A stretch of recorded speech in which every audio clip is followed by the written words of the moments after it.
you have two people who have that fragile ego, and it's being touched by the dynamics at play. And this is how you create a narcissistic injury or a narcissistic wound, however you want to describe it.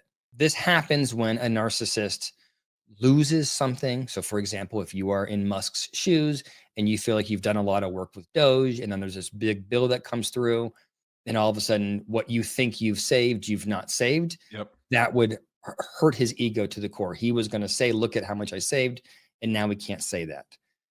It's the sense of rejection. Yep. Musk was at a time, really close, to the seat of power, Yeah. and now Like a he's year. lost it, and that's that's a tumble for him, and so he's Mhm. going to feel that.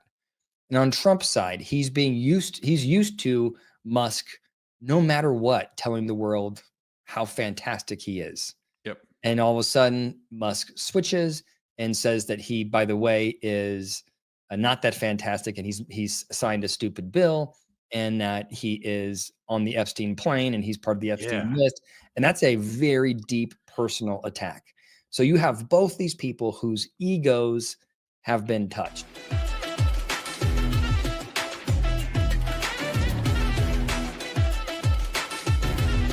For the person that is reacting irrationally, it is like it's a maladaptive behavior, but the reason why they do it is it's cathartic. It feels Yep. good to say those things, and it feels good to hurt the other person. So if I say something really egregious, like you're on Epstein's list, I mean, hopefully it's egregious, but if I say something, Yeah.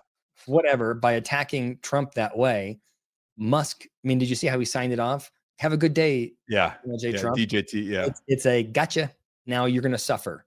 And Yeah. that feels good for Musk. If Trump Yeah. would not respond, it wouldn't be fun. It wouldn't No. feel good to Musk, and that behavior would go away because it's not serving. He's injured as that narcissistic injury exists, but he's not getting that need met by hurting Trump. Right. Because it's almost like I've heard it described before as like narcissists, they need it's like a balloon inside, right? And they constantly need it to be inflated. Mhm. And when something like this happens, it's quickly deflating and then therefore disorienting. And so they need to do something to inflate that balloon again. If the balloon is like their ego or something in this metaphor. And so what you're talking about is that inflates the balloon, and then Trump's response inflates it even more Yes. because it makes them feel better. It like rounds them out a little bit Yes. more. Yes, that's a great analogy. Yeah. Yeah, that's exactly what's happening. But if you don't get that reaction, then it's like quick, quick deflation. You're like, uh-oh, well, I don't feel any better now. Yep. So what am I going to do next? Mhm. So in the moment, set a boundary, don't engage. And then when the emotion goes away, there's a concept that I learned it for group therapy, which was called the self-reflective loop, Mhm. which is, you're doing group therapy, and invariably there's going to be some kind of conflict between people, and you have this big blow up. When there's this big blow up and everybody's yelling, people are yelling at each other, and somebody's crying and feelings are hurt, it's very difficult to process what's happened. Yeah. But you do want to come back later after the emotions have subsided and say, "Hey, what happened here the last time Mm. we met? How are we Yep. feeling about that?" And it's the same thing in marriage counseling. It's the same thing at conflict at work. When you have a blow up or some kind of experience that feels really uncomfortable in the moment, hard to process it. You're not going to be able to Yep. stop someone and say, "Hey, right now you're being a little crazy. Let's process what's going on with you." It's better to disengage, but make sure you come back after and say, "Hey, that was a very painful conversation. What happened? Why were Yeah. you upset? What did I say? What could I do differently?" And then you can have a thoughtful discussion between the two of you. Yeah. I mean, again, that's a healthy way to address it, Yes. assuming that the person who blows up is willing to have that conversation, Hmm. and then acknowledge. I that's what I don't. That is probably inconsistent. Is the narcissist who experiences this injury willing to acknowledge that they fucked up? I don't think they have. So this is a good. Think about this conflict between the two of them. Trump went on the internet and said, "Your cars suck and you suck and you're Yeah. crazy." Do you think that if Trump came back to Musk next week and said, "I value you. I want to have a discussion around how you and I work together. Right. I don't want to have this kind of a relationship." Do you Yep. think that Musk would listen to him?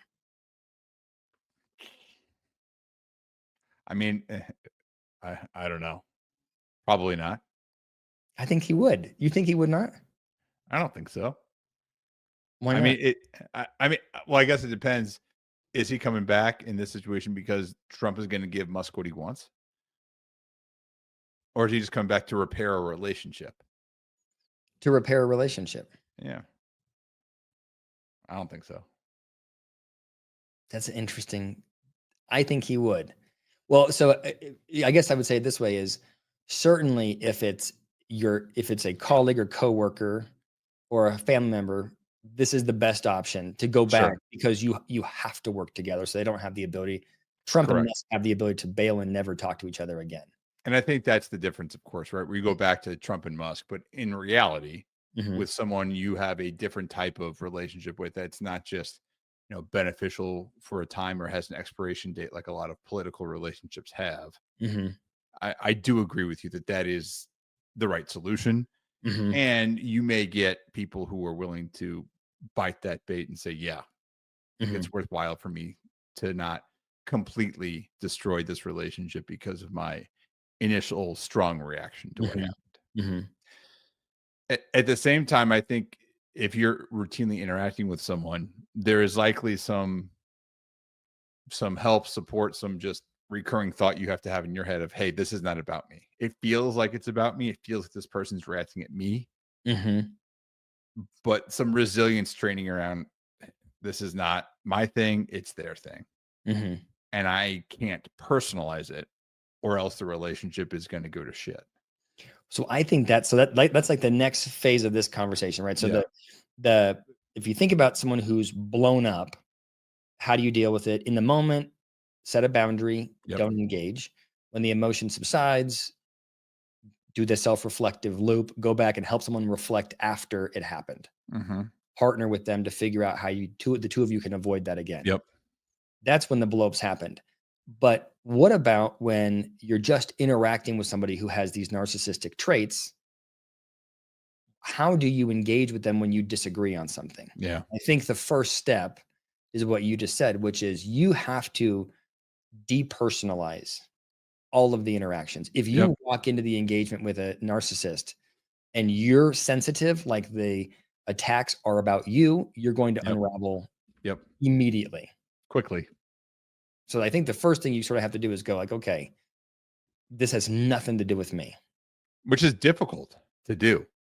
Yes. I would say even, very, folks who are not super sensitive, if it's just a one-on-one interaction, it can feel very much about me. And Hmm. it does take more of that rational, objective reaction to understand, all right, no, it's not.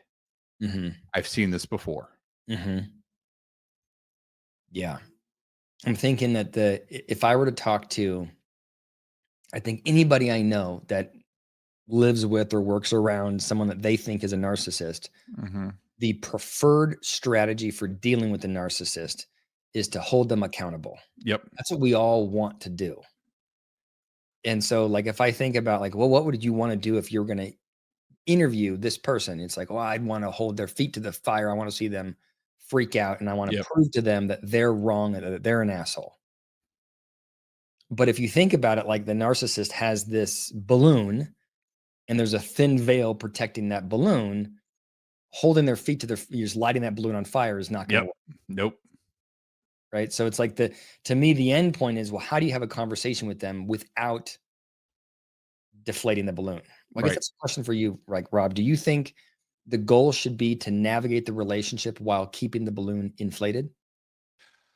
Well, again, my assumption here is that you want to keep a relationship with this person. So it's worth your while. It's worth your effort to do something here. Hmm. And then, yeah, I mean, you're not going to complete. I think if I mean, we're talking about a narcissist being inflated, but if anyone's really inflamed, Mhm. even if, they may more likely to, they may get inflamed more frequently. Mhm. Mhm. Um, but if I just think about people in general, having a conversation, trying to tell someone about themselves in the moment and fix it is unlikely to be very helpful. Yep. And so setting the boundary and then later de-escalating it Mhm. is in general the 1-2 punch I'd imagine I would provide to anyone who I was working with who was interacting with someone like this. So Does you that make so you sense? yeah, so I'm gonna say it back to you and make sure I have it right. So the first thing is that you're gonna not take it personally. Right. Yes. You're I didn't you're say gonna that yet. you're gonna engage with them, and if they push back on you, you're gonna decide where your boundary is. Yep. Like with a narcissist, they're gonna push back in a way that you maybe don't like, and but push back if I have it wrong. So it's not that you're gonna put a boundary everywhere. No. You may acquiesce in some ways, but there's a Sure. certain line for you where you're like, "Look, you're not gonna treat me this way, or I'm not gonna Right. put with that.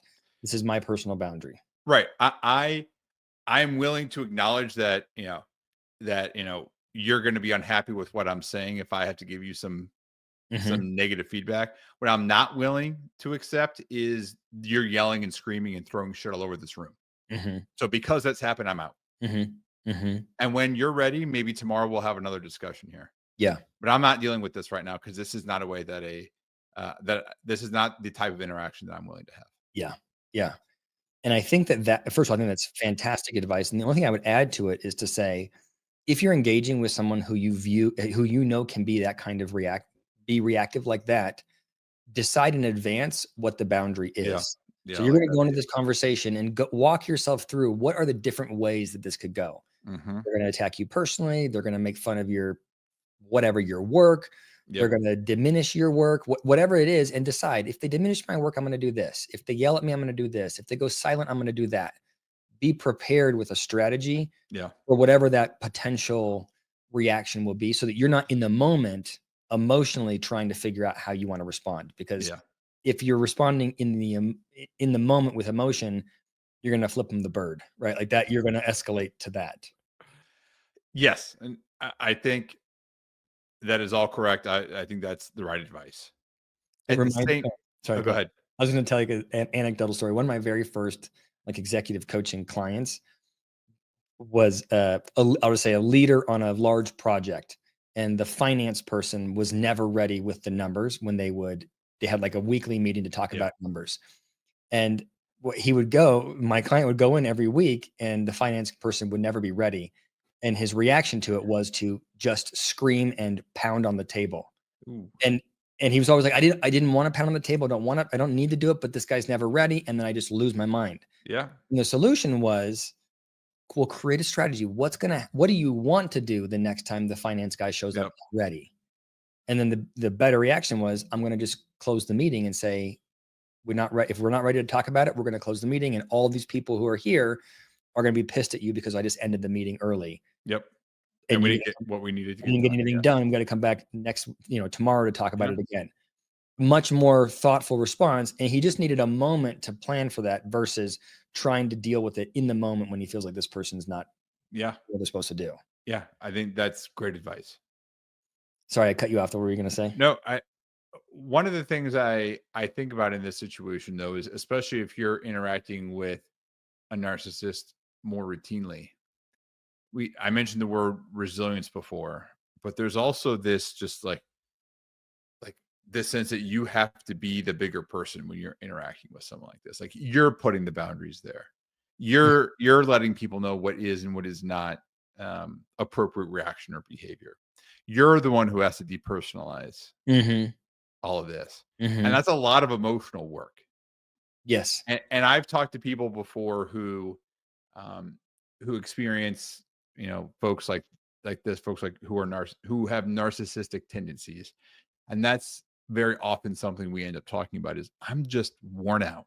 Yeah. Like, why do I have to be the bigger person all the time? Why Mhm. can't I cry and scream and throw shit everywhere? Mhm. Because that would be very cathartic. Yeah.